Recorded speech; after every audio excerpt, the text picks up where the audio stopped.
Olá, sejam todos muito bem-vindos e muito bem-vindas a mais esse vídeo do InResidence. Hoje a gente vai falar sobre detalhamento de bancadas. Afinal de contas, isso é uma peça, né, um elemento arquitetônico que está sempre presente nos nossos projetos. E é importante que você tenha essa habilidade para detalhar, para que consiga obter resultados cada vez melhores. Não importa se é uma bancada de madeira, uma bancada de mármore, granito, aço, concreto, elas estão sempre presentes e é importante que você tenha essa habilidade para desenvolver os seus projetos e conquistar resultados extraordinários. Sejam todos muito bem-vindos. Eu sou Igor Campos. E eu sou Suiene Aracaki. No próximo slide vocês vão ver o desenho de uma bancada que foi feita para a casa do Sérgio Roberto Parada, que acompanha a inclinação da parede. É uma bancada que está em balanço e que está fixada nessa parede inclinada. Essa bancada ela recebe a cuba e ela também tem um desenho que acopla esse porta-toalha, que são essas duas circunferências que tem aí na bancada. Só para fazer um parênteses aqui, para mais ou menos centralizar vocês, né, da maneira com que a gente produz esses desenhos, lembrando que a bancada ela é extraída de um desenho já ampliado, né, ou seja, de uma ampliação das instalações sanitárias ou das cozinhas, que normalmente são feitas na escala de 1:25, que é a escala com a qual nós trabalhamos para esses tipos de desenho, e quando a gente passa a detalhar as bancadas, normalmente, geralmente, a gente faz esses desenhos na escala de 1:10. E alguns detalhes que eu acho que são interessantes a gente levantar, para que vocês também tenham esse feeling, né? Ou seja, quando estiverem desenhando as suas respectivas bancadas, é interessante vocês verem que os apoios estão localizados ali junto à extremidade.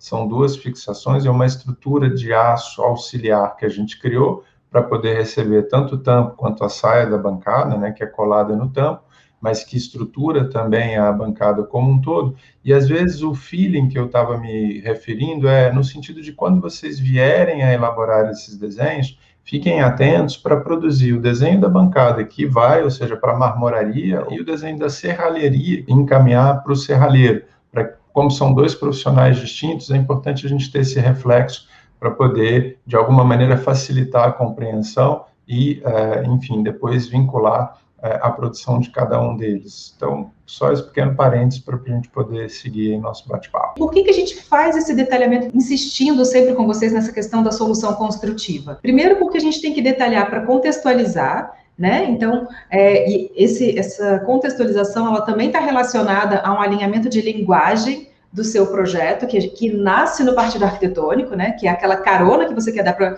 o seu projeto. Então, a gente separa esse desenho, uma ampliação para 25, para contextualizar aquele detalhamento, né? E aí, esse detalhamento, a gente tem que ter em mente que é ele que vai gerar um orçamento, e não é uma estimativa, é um orçamento de fato. Um orçamento que é mais preciso, que é uma informação mais cuidadosa, mais específica, né? Justamente para que a gente consiga saber se aquilo também aquele valor está dentro do bolso do cliente, né? Do investimento do cliente. E, claro, o objetivo maior de tudo isso é detalhar para executar, né? Então, nesse desenho, vocês veem que a gente está ali com esse contexto geral, na escala 1:25, e a partir dele, a gente vai fazer ampliações. Então, eu vou puxar aqueles desenhos, quando necessário, para que eu consiga ampliar ainda mais e mostrar algumas situações daquele desenho, sem reinventar a roda, né?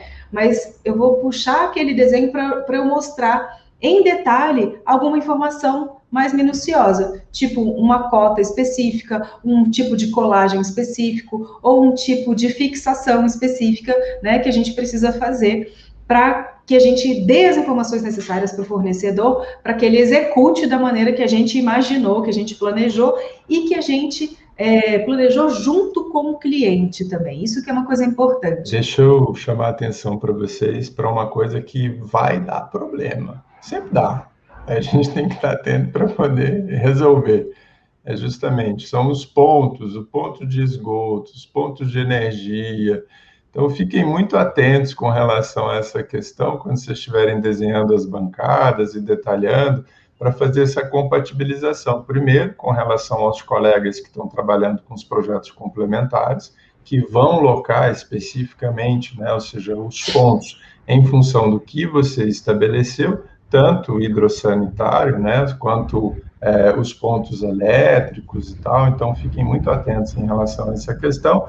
E depois vem um outro elemento importantíssimo, que é a marcenaria, né? Então vocês vão ter que conduzir aí talvez 3 compatibilizações, né? A do fornecedor do equipamento, com as especificações claras e objetivas de como deve ser feita a instalação. Depois tem que ser passado para os projetos que fazem, os projetistas que fazem os complementares. Depois você tem que verificar e depois você tem que avaliar se a marcenaria está de fato fazendo.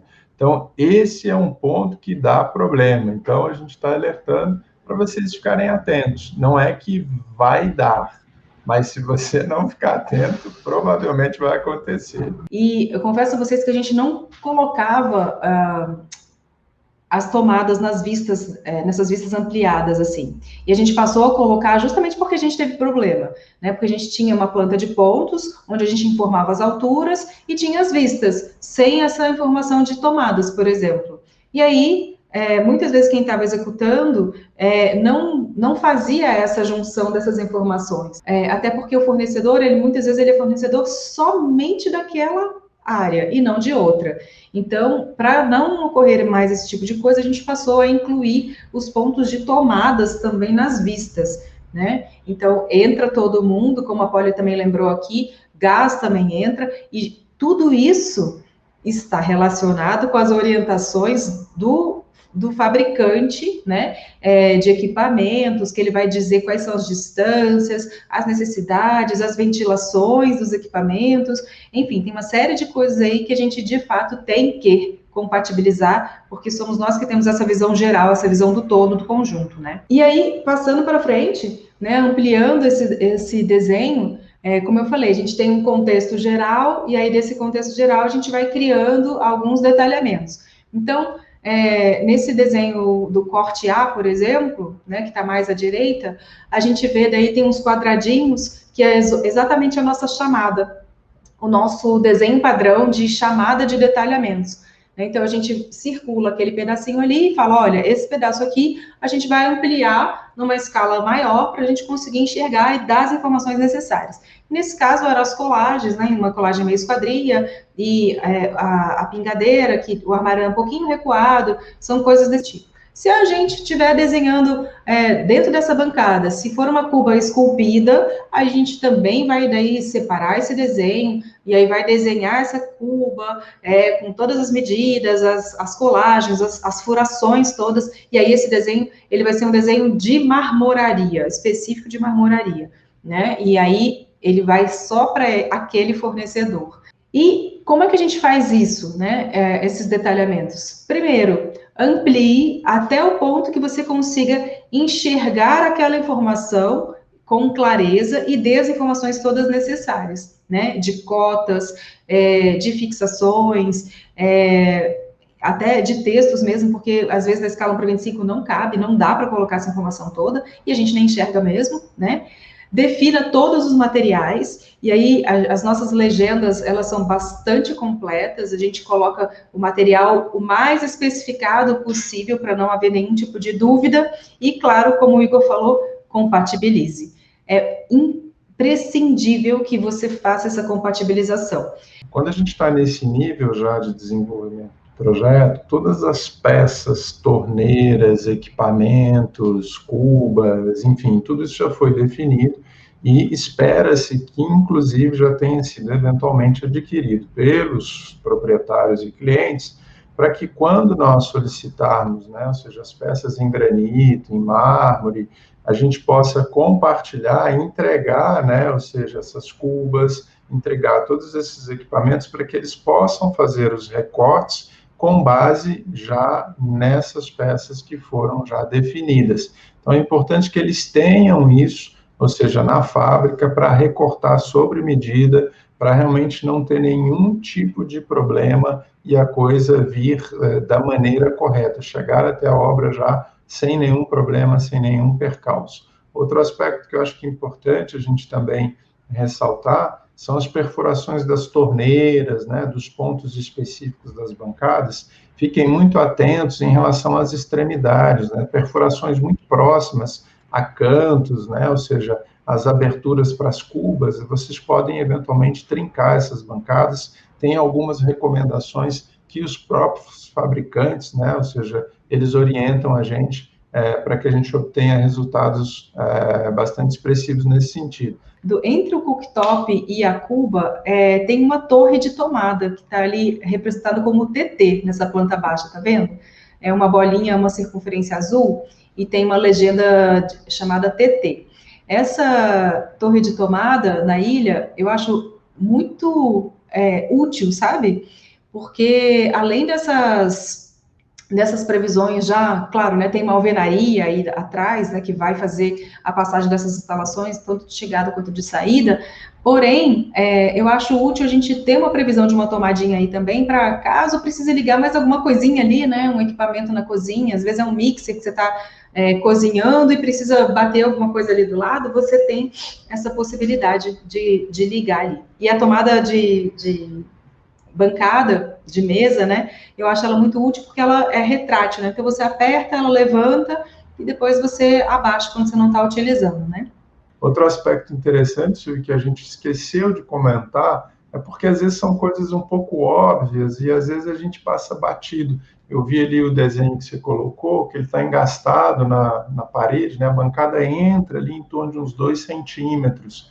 Então, quando a gente for desenhar a bancada, é importante que a gente faça essa previsão, quando ela estiver engastada nas paredes, de 2 centímetros aproximadamente para poder. Porque se vocês não desenharem isso, for para marmoraria, o cara vai te entregar sem essa dimensão. Aí chega lá, você não tem como embutir. Então, isso é uma questão que vale a pena a gente levantar, de novo, para uns é claro, é óbvio, mas para outros talvez não seja. Então, é sempre bom a gente compartilhar isso, né? Ou seja, né, se você quer uma bancada de 65 centímetros de profundidade, você tem que indicar que, se você for fazer o chumbamento direto na parede, que a sua bancada tem 67.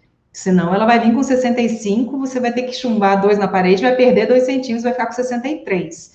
Né? Então, esse desenho de marmoraria, ele é bastante importante também, justamente para você poder dar essas informações, sabe? Então, faça essa previsão, sim. Galera, foi bom a gente fazer esse bate-papo. Quinta-feira a gente está aqui de novo para conversar com vocês e trazer detalhamento de portas, né, que pediram para a gente. Então, a gente vai falar sobre portas de pisoté. Essas portas, essa aqui, ó, que vocês estão vendo aqui atrás. Exatamente. Pisoté, tem aqui, ó, batente em aço e tal. Enfim, erros e acertos, que é o que a gente compartilha sempre com vocês. Tá joia? Um beijo grande para vocês, a gente se vê na quinta-feira, e se você não deixou seu joinha ainda, agora é a hora, tá bom? Um beijo para vocês.